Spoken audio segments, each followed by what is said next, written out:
우리 계속해서 사도행전 강해 설교로 수요 영성 집회 말씀을 나누는 중입니다.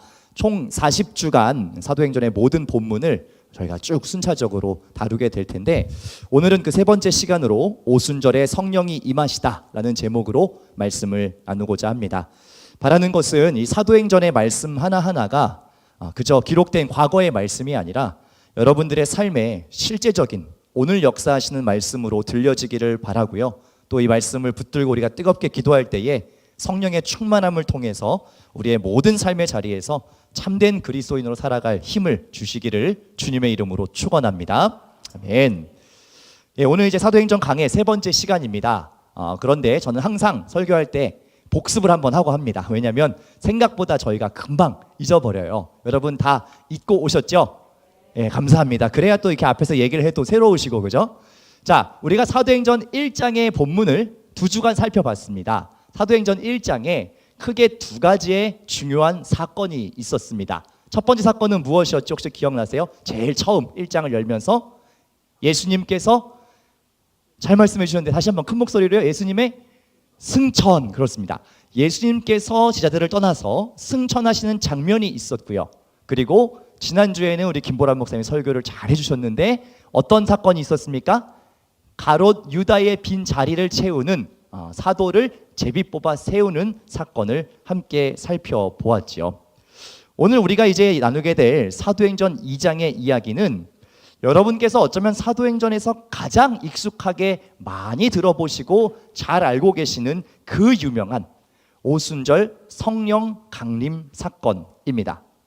그런데 여러분, 오늘 이 본문, 사실 우리가 너무 잘 알고 있다고 생각하시는 이 오순절 성령 강림 사건이 우리가 의외로 조금 오해하고 있는 부분이 있습니다. 저는 그래서 오늘 이 말씀을 좀 차근차근 여러분께 잘 안내해 드리면서 우리가 그동안 이 본문을 조금 우리가 읽고 싶은 대로 읽고 있었구나, 우리가 보고 싶은 대로 이 말씀을 좀 봤었구나 라는 것을 이 말씀 가운데 좀 새롭게 발견하실 수 있기를 원합니다.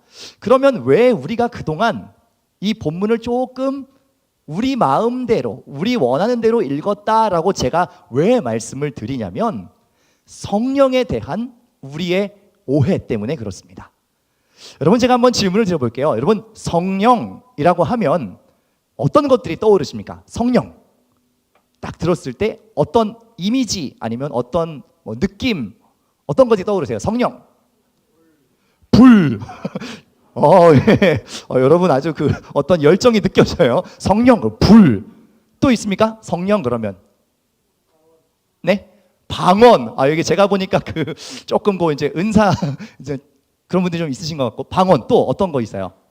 성령 그러면 은혜. 예, 좋습니다. 또 성령, 비둘기. 그렇죠. 예수님께서 세례 받으실 때 비둘기 모양의 성령. 또 있습니까? 성령 그러면 보혜사. 점점 이제 수준 있는 단어들이 나오기 시작했습니다. 보혜사. 예, 우리를 도우시는 성령님. 또 있어요? 성령 그러면 떠오르는 이미지 이제 다 바닥났어요?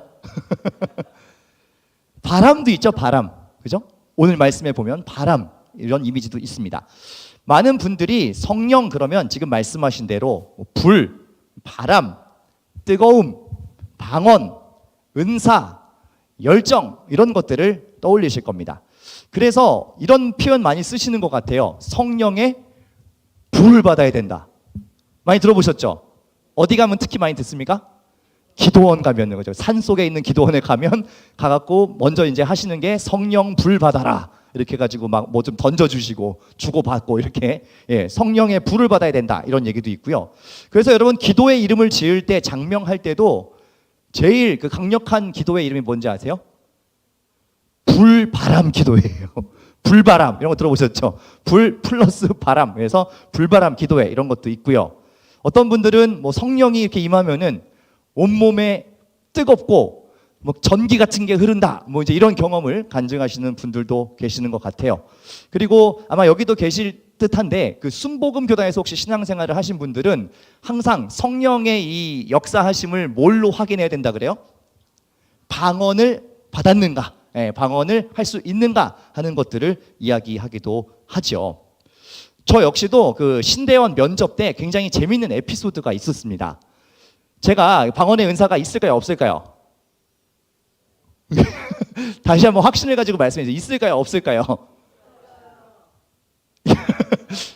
있어요. 있는데 제가 이제 방언에 대한 은사가 있는 상태였고 신대원 때 면접을 보거든요. 근데 면접 때 교수님이 한 분이 이런 질문을 하신 거예요. 면접 때 우리 전도사님은 혹시 방언의 은사가 있습니까? 라고 말씀하셔가지고 제가 예 그렇습니다 라고 했는데 그 교수님께서 갑자기 저한테 뭐라고 그 다음 질문하셨냐면 그럼 한번 여기서 해보실 수 있습니까?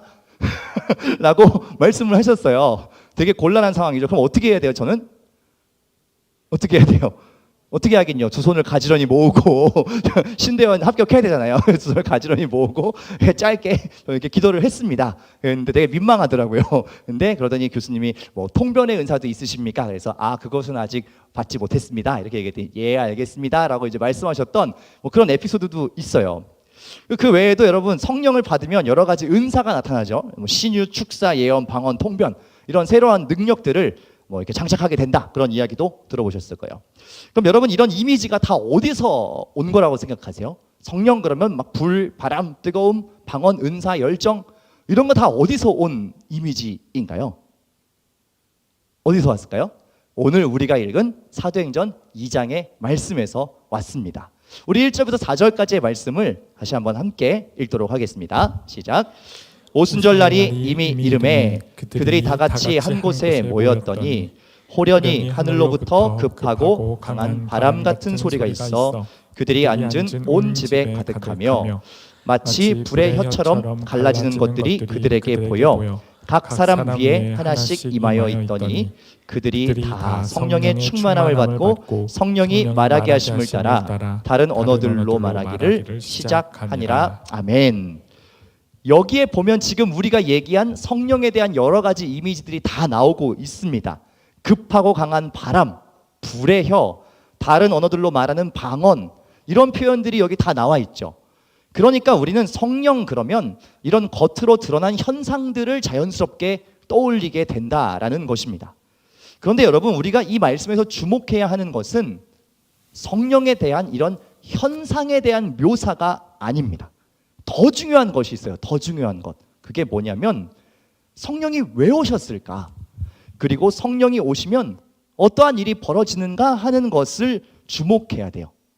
여러분 방금 읽었던 1절과 4절의 말씀을 다시 한번 제가 띄워드릴 텐데 제가 중요한 부분에다가 밑줄을 그어놨어요. 여기를 보시면서 뭐가 중요하다고 표시했는지 다시 한번 같이 읽겠습니다. 시작. 오순절날이 이미 이름에 그들이 다 같이 한 곳에 모였더니 호련히 하늘로부터 급하고 강한 바람 같은 소리가 있어 그들이 앉은 온 집에 가득하며 마치 불의 혀처럼 갈라지는 것들이 그들에게 보여 각 사람 위에 하나씩 임하여 있더니 그들이 다 성령의 충만함을 받고 성령이 말하게 하심을 따라 다른 언어들로 말하기를 시작하니라. 아멘. 여러분 이 말씀 똑같은 말씀인데 다시 보시면 성령을 받은 이 사람들에 대한 언급이 있습니다. 그죠? 근데 뭐라고 나오냐면 그들이 다 같이 한 곳에 있었다라고 이야기하고요. 그들이 앉은 온 집에 성령이 가득했다라고 이야기하고요. 불의 혀와 같은 것이 어떻게 됐다고요? 각 사람 위에 모두에게 하나씩 다 있었다라고 기록되어 있죠. 그들이 다 성령의 충만함을 받았다라고 기록했다라는 겁니다. 여러분 제가 무슨 이야기를 하고 싶은지 혹시 좀 눈치채셨어요? 저는 이 말씀 속에서 성령의 어떠한 현상을 주목하지 말고 그것을 받은 사람들에 대해서 지금 주목을 하자는 거예요. 성경은 뭐라고 기록을 하냐면 그곳에 있는 모두에게 한 사람도 빠짐없이 그들이 하나가 되어서 그 성령을 받았다라고 이야기하고 있다라는 것입니다. 특정한 몇 사람에게만 어떤 성령의 은사가 막 주어져 가지고 무슨 일이 일어난 게 아니고요.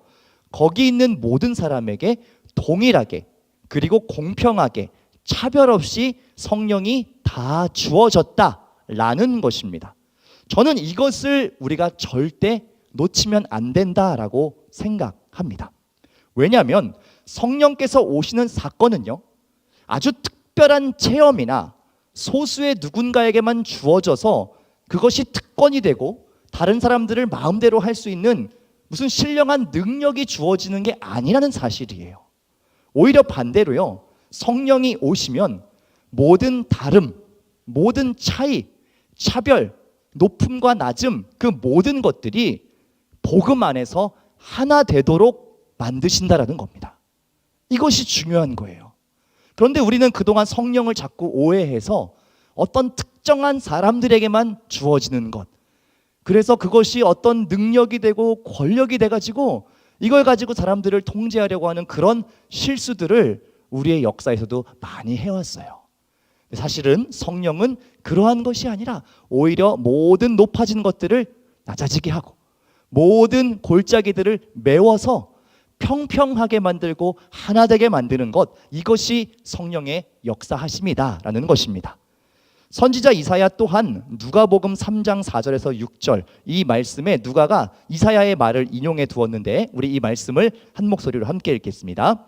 선지자 이사야의 책에 쓴 바 광야에서 외치는 자의 소리가 있어 이르되 너희는 주의 길을 준비하라. 그의 오실 길을 곧게 하라. 모든 골짜기가 메워지고 모든 산과 작은 산이 낮아지고 굽은 것이 곧아지고 험한 길이 평탄하여질 것이요 모든 육체가 하나님의 구원하심을 보리라 함과 같으니라. 아멘. 여러분, 이것이 성령께서 하시는 일입니다. 낮은 골짜기는 메우고 높은 산은 깎아서 낮아지고 굽은 것이 펴지고 험한 길이 평평해져서 하나를 이루는 것, 그것이 성령께서 하시는 일입니다. 그 누구도 하나님의 구원의 계획 가운데서 소외되거나 배제되지 않고 모든 육체가 하나님의 구원하심을 보게 하는 것, 이것이 성령께서 하시는 일, 또 이 땅 가운데서 예수님께서 하시는 일, 그것을 이어서 우리 교회가 해야 하는 일이다라는 사실입니다. 다시 말해서 성령은요, 하나 되게 하시는 영이라고 저는 말씀드리고 싶어요. 이것을 여러분 꼭 기억해 주십시오. 왜냐하면 앞으로 사도행전의 이야기가 이제 성령께서 이어가시는 역사로 계속 이어지는데, 그 성령의 능력을 자꾸 어떤 특정한 은사나 신령한 병고침이나 이런 걸로 주목하기 시작하면은 사도행전 이후의 모든 이야기를 우리가 조금 잘못 읽게 돼요. 성령은 왜 우리에게 오셨냐? 하나됨을 이루는 겁니다. 복음 안에서 통일시키기 위한 겁니다. 유대인이나 이방인이나 차별하지 않고 하나를 이루어서 하나님 나라를 만들기 위한 것이 성령의 일하시는 역사이기 때문에 우리가 이 개념을 꼭 붙들고 이제 이후의 사도행전의 이야기를 같이 보았으면 좋겠다라는 것입니다. 성령은 하나 되게 하시는 영이다. 그래서 우리가 하나 되게 함을 깨뜨리는 것은요, 제 아무리 뛰어난 은사라고 할지라도 거룩한 영, 성령의 역사가 아니라 악한 영의 역사가 될 수도 있다는 것입니다. 그것을 항상 주의해야 하는 것이죠. 이제 이어지는 말씀을 보면 그 성령이 오셨을 때에 일어나는 방언에 대한 이야기가 나옵니다. 여러분 관심 많으시죠? 방언에 대해서 궁금하시고, 오늘 방언에 대한 이야기도 제가 한번 잘 설명을 드려볼게요. 우리 5절부터 8절까지의 말씀을 함께 읽겠습니다. 그때에 경건한 유대인들이 천하 각국으로부터 와서 예루살렘에 머물러 있더니 이 소리가 나매 큰 무리가 모여 각각 자기의 방언으로 지자들이 말하는 것을 듣고 소동하여 다 놀라 신기하게 여겨 이르되 보라, 이 말하는 사람들이 다 갈릴리 사람이 아니냐? 우리 각 사람이 난 곳 방언으로 듣게 되는 것이 어찌 됨이냐? 아멘. 우리가 성령 감림 사건에 대해서 또 하나 오해하는 것이 이 방언에 대한 이야기인 것 같습니다. 여기 모인 사람들이 성령을 받았어요. 그리고 서로 다른 언어로 말하기를 시작했습니다. 그런데 여러분 잘 생각해 보세요. 그 안에 있던 사람들은요, 다 같은 유대인들이었습니다. 그러면 다른 나라의 말로 굳이 할 필요가 있습니까? 없습니까? 없지요. 그냥 우리끼리, 여기 다 한국 사람이잖아요. 그럼 그냥 한국말로 얘기하면 되는 거예요. 그러니까 사실 이 사람들끼리 소통하기에는 사실은 방언이 필요 없다는 겁니다. 그냥 자국어, 모국어로 말하면 되거든요. 그런데 왜 갑자기 이들이 방언을 하게 되었느냐라는 것입니다. 이 모습을 보면 지금 누가 놀래요? 여기 5절에 보면 뭐라고 나와 있냐면 경건한 유대인들이 등장합니다. 경건한 유대인들이 등장해서 그 모습을 보고 깜짝 놀라는 장면이 기록되어 있지요. 여러분, 이 경건한 유대인이 누군지를 아는 게 중요한데, 경건한 유대인들 혹시 누구라고 생각하세요? 경건한 유대인들 누굴까요? 바리새인? 또요? 경건한 유대인들이 누굴까요? 예? 네, 사두개인. 지금 아는 인 다 지금 얘기하고 계시는 것 같은데, 우리가 요건 성경의 배경을 사실 조금 이해해야 되는 부분인데, 경건한 유대인들은 누구냐면은 디아스포라입니다. 디아스포라. 여러분 들어보셨어요? 디아스포라라는 단어 뭐냐면 흩어진 사람들이란 뜻이에요. 그러니까 왜 흩어졌냐면, 이건 이스라엘의 역사를 조금 봐야 되는데, 이스라엘이 포로기를 굉장히 많이 겪었죠. 아수르, 바벨론, 그리고 페르시아, 이런 큰 제국들의 포로로 많이 경험을 하게 되면서 곳곳에 끌려가서 살다가 본국에 돌아오지 못하고 그 지역에 그대로 살고 있었던 디아스포라들이 있어요. 근데 이들이 어떤 삶을 살기를 원했냐면, 나라는 지금 타국에 있지만 그래도 유대인이라고 하는 이 민족의 뿌리, 이 정체성에 대한 것들은 잘 지키고 싶은 거예요. 또 부모가 그렇게 교육을 계속 유대인들은 철저하게 시키니까 뭐를 지키려고 늘 애썼냐면, 유대인들의 절기, 적어도 자주는 아니어도 유대인들의 절기에는 그래도 예루살렘에 가서 예배를 드리고 하나님 성전에서 하나님께 예배하는 이런 일들을 잘 하고자 했어요. 그래서 경건한 유대인들이라고 부른 거예요. 그러니까 이 사람들은 지금 타지에서 살다가 어떤 절기, 시기가 되어서 성전에 예배하러 온 거예요. 그런데 갑자기 뭐가 들리느냐? 자기 나라 말이 들리는 겁니다. 갑자기 어디선가요? 처음 있는 경험이었어요. 왜냐하면 자기들이 외국 사람, 외국에 살면서 외국의 문화가 익숙하고 외국의 언어가 익숙하고 그래도 예배를 드리러 성전에 가면 뭐가 불편하겠어요? 뭐가 낯설까요? 말이요, 말. 왜냐하면 여기 이제 타지에서 나고 자랐잖아요. 이 유대인들이 쓰는 이 히브리어, 아람어가 익숙하지 않아요. 그래서 가기는 가지만 항상 성전에 가서 예배 드려도 다 못 알아듣습니다. 그리고 저게 무슨 말일까 답답함이 있어요. 그런데 웬걸 오늘 갑자기 그 유대인들이 자기 나라 말로 막 하나님에 대한 얘기를 하기 시작하는 거예요. 그러니까 이 경건한 유대인들이 깜짝 놀란 거죠. 우리나라 말이 들리네? 우리나라 말을 누가 하는 거지? 보니까 유대인들이 하는 거예요, 그거를. 얼마나 이게 놀라운 경험이겠냐고요. 여러분 해외여행 가보셨죠? 해외여행 가면은 신기한 경험을 하게 됩니다. 쓱 지나가는데 한국말이 들리잖아요. 그럼 귀가 어떻게 돼요? 쫑긋하고 그 단어 하나하나가 너무 잘 들리죠. 왜 그래요? 그게 내가 익숙하게 사용하는 모국어잖아요. 그게 들리면 그렇게 반가운 거예요. 근데 지금 이 경건한 유대인들, 세계 곳곳에 흩어져 살다가 지금 잠깐 예루살렘에 왔는데 내 나라 말이 들리니까 이 사람들이 지금 깜짝 놀란 겁니다. 이게 무슨 일이지? 이게 무슨 일이지? 하고 깜짝 놀란 거죠. 그러니까 이 사람들이 어떻게 되냐면 마음이 열려요. 그 전까지는 앞에서 성전에서 뭐 제사장이 뭘 얘기하고 해도 무슨 말인지 다 못 알아들으니까 답답한 거예요. 마음이 안 열리는 거예요. 그런데 내 나라 말로 하나님에 대한 이야기가 막 들려오니까 이 사람들이 마음이 열리는 겁니다. 반가워서 마음이 열리고 있었다는 거죠. 여러분 저도요 일본에 한 2년 살았습니다. 유학 생활을 일본에서 했거든요. 근데 어디서 한국말이 들리면은 너무 반가운 거예요. 너무 반가워요. 그게 그 막 괜히 저 그런 적도 있어요. 누가 한국말이 막 이렇게 들리잖아요.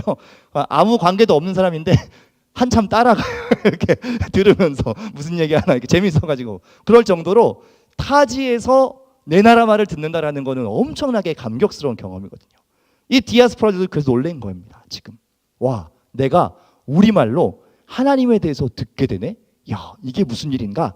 그동안은 무슨 말인지 몰라갖고 답답했는데 야 이제 저게 무슨 말인지 내가 알겠다. 이런 경험을 하게 됐다는 거예요.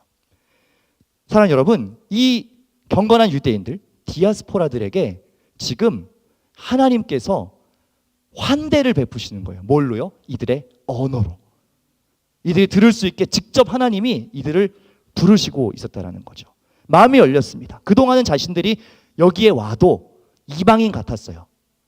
내가 성전에 왔지만 나는 뭔가 이질적인 이 느낌, 말도 안 통하고 문화도 좀 다른 것 같고 그런 마음이 있었는데 이제 이 정통 유대인들과 우리가 한 하나님을 믿는 한 뿌리인 게 맞구나라는 거를 그 언어를 통해서 새삼스럽게 깨달았다라는 겁니다. 여러분, 이것이 바로 성령께서 하시는 일이에요. 뭐예요? 막혀있는 담들, 멀어져 있는 이 거리감들, 이것을 하나 되게 하신다는 거예요. 모든 장벽들을 무너뜨리고 통일되게 하시는 것이 성령의 역사라는 것입니다. 여러분, 이 방언이라고 하는 사건은요, 그냥 내가 알아들을 수 없는 어떤 것들을 막 내뱉는 그런 현상이 아닙니다. 그런 초자연적인 현상이 아니라 소외된 자의 마음을 만지고 그들이 복음 안에서 나도 하나님의 가족이구나라는 그 동질감을 얻게 하는 하나님의 도구였어요. 이것이 중요해요. 물론 개인이 하는 그 방언 기도, 그건 이제 사도 바울이 뒤에 고린도후서에서 얘기하는데 이제 그건 좀 다른 영역이고요. 여기서 얘기하는 방언은 절대적으로 무엇이냐? 하나됨을 이루기 위해서 하나님이 사용하시는 언어적인 환대였다는 겁니다. 여러분, 성령께서 역사하시자 이런 일이 가장 먼저 일어났다는 것을 꼭 기억하시면 좋겠습니다. 성령이 역사하셔서 무슨 대단한 능력이나 막 어마어마한 사건이 일어난 게 아니에요. 뭐가 일어났어요? 말이 통하고요, 마음이 통하기 시작했다고요. 하나가 되기 시작했다고요. 거기에서부터 교회가 만들어지기 시작했습니다. 그 전까지는 그냥 이 사람들이 각자 모여서 신앙생활하고 핍박이 무서우니까 모여서 같이 기도하고 이런 정도였어요. 그런데 이제 성령께서 오시자 무슨 사인을 주시느냐? 모든 막힌 것들을 허물겠다. 심지어 이젠 유대인들만의 하나님이 아니라 이 이방인들에게까지 이 문을 활짝 열겠다라는 사인을 하나님께서 성령과 방언을 통해서 우리에게 주신다라는 겁니다. 이것을 여러분 꼭 기억하십시오. 이후에 일어나는 모든 사도행전의 이야기들은 바로 이 맥락에서 계속 일어나는 일들이에요. 하나 되게 하시는 일, 담을 허무시는 일, 함께 할 수 없었던 사람들을 함께 하도록 만드는 일, 그 일들을 성령께서 계속 해나가시고 그것을 교회라고 부르신다는 사실입니다. 사랑하는 왕심이 중학교 성도 여러분, 오늘 우리는 사도행전 2장의 오순절 성령 강림 사건을 통해서 교회가 어떻게 시작되는가 하는 것을 함께 보았습니다. 교회는 어떤 인간적인 기획이나 어떤 프로그램이나 제도로 시작된 것이 아닙니다. 또 인간의 어떤 열심이나 의지로 시작된 것도 아니지요. 단지 성령의 주권적인 역사하심. 이들이 기도를 막 했더니 성령이 오셨다가 아니에요. 성령이 그냥 호련히 오신 겁니다. 호련히. 성령께서 주권적으로 오셨어요. 그리고 그 교회의 시작함에 있어서 가장 중요한 특징이 뭐였다고요? 하나됨이었습니다. 하나됨. 교회의 가장 중요한 요소가 무엇이냐라고 묻는다면 저는 이 말씀의 근거에서 하나됨이라고 이야기할 수 있습니다. 교회가 아무리 탁월한 은사가 있고 능력이 있고 사역을 감당한다고 한들 그 안에 하나됨을 이루지 못했다? 그것은 성령께서 일하실 수 없는, 어쩌면 인간의 열심 혹은 인간의 여러 가지 사사로운 동기들이 작동하는 장이 되어버릴 수 있습니다. 그래서 오늘 우리는 이 말씀을 정확히 붙들 필요가 있어요. 교회는 성령께서 하나 되게 하시는 것을 지키며 나아가는 그러한 공동체구나. 무언가를 대단한 일들을 이루기 이전에 우리가 먼저 하나 되는 것을 이루지 못하면 그 교회됨이 흔들리는 것이구나. 이것을 우리가 진중하게 말씀 앞에 서서 돌아볼 필요가 있다라는 것입니다. 사도행전 1장 8절에 이미 말씀하시나요? 성령이 너희에게 임하시면 너희가 권능을 받는다라고 약속하셨죠. 이 권능, 여러분 대단한 다른 권능이 아니에요. 뭐가 임해서 은사가 발휘되고 막 신령한 능력을 발휘하고 그런 것이 아니고요. 성령의 권능이란 뭐예요? 하나 되게 하는 거예요. 내 옆 사람과 잘 지내는 것이라고요. 내 옆에 있는 사람들을 사랑하는 것이라고요. 품을 수 없는 사람들이 품어지는 그게 성령의 권능이에요. 사랑의 권능이요. 저는 우리 교회가 정말 이 성령의 권능을 마음껏 발휘하는 교회이기를 소망합니다. 우리가 무언가 대단한 것들을 하지 못할지라도 이 하나됨의 능력을 가지고 있다면 하나님께서는 그 교회를 통해서 분명히 역사하시고 성령께서 이끌어 가시는 일들을 계속 이어가실 겁니다. 반대로 우리가 아무리 대단한 프로그램, 여러 가지 화려한 사역들 한다고 한들 우리 안에 갈라져 있고 나눠져 있으면요, 그것만큼 하나님께서 아파하신 일이 없다라는 것을 우리가 꼭 기억하실 수 있기를 소망합니다. 우리 인간 스스로는 하나됨을 이룰 수가 없습니다. 창세기의 바벨탑 사건 잘 아시죠? 인간의 교만함, 자기 의를 드러내려는 그 마음 때문에 하나님이 어떤 조치를 하십니까? 언어를 흩으셨죠. 오늘 이 성령의 오심은 정반대의 사건이에요. 흩어진 언어를 다시 모아서 소통하게 하십니다.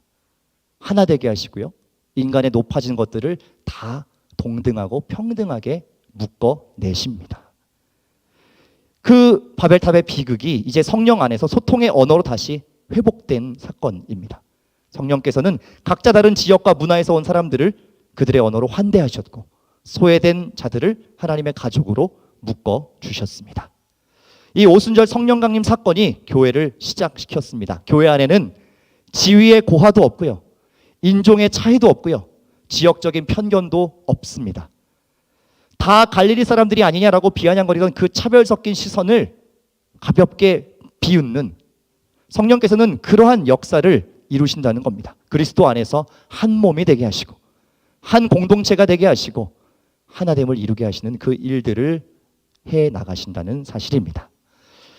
사랑하는 왕심리 중학교 성도 여러분, 우리가 성령 충만을 사모해야 하겠습니다. 그러나 그것을 사모하는 이유는 나 혼자 특별한 체험을 하기 위해서가 아닙니다. 우리 안에 계신 성령님의 인도하심을 따라서 내 곁에 있는 지체를 그 사람의 언어로 이해하고 품어주는 하나됨을 위함입니다. 교회는 하나됨에서 출발했고요, 그래서 그 거룩한 하나됨의 뿌리를 우리가 굳게 붙잡고, 먼저는 우리 왕심리 중앙교회 공동체가, 더 나아가서는 우리 교회가 이 시대에 깨어진 모든 관계와 단절들을 회복시키고 모든 막힌담을 허물어뜨리고 복음으로 모든 이웃들을 환대할 수 있는 그런 성령의 공동체가 될 수 있기를 주님의 이름으로 축원합니다. 아멘.